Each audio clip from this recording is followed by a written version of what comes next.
Dragi braćo i sestre, po veri Hristovoj, nalazimo se u Podgorici, u hramu Hristovog Uspenja. Danas je lijepo vrijeme u Podgorici, 32 stepena.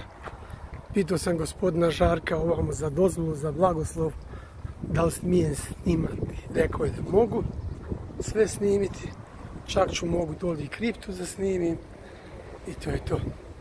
Viš kako je to lijepo urađeno. Jako lijepo urađeno.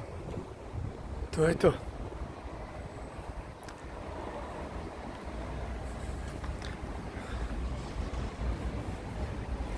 Evo ga pod.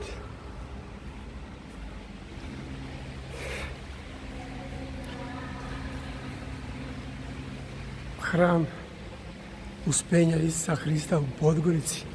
Jako lijep hram. Jako lijep hram. Samo za pohvaliti šta je srpski moj rod uradio ovdje i izgradio. Stvarno, ne smije se snimati, a ja sam dobio blagoslov da snimim.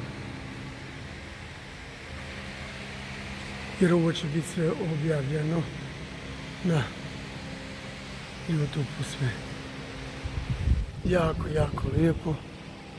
To je što se snimi, to se ne može objasniti kad se vidi golim očima sve kako je i šta je urađeno.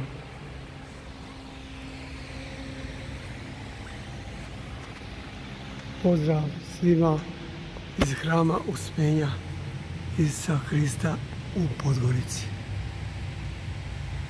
To je bilo to.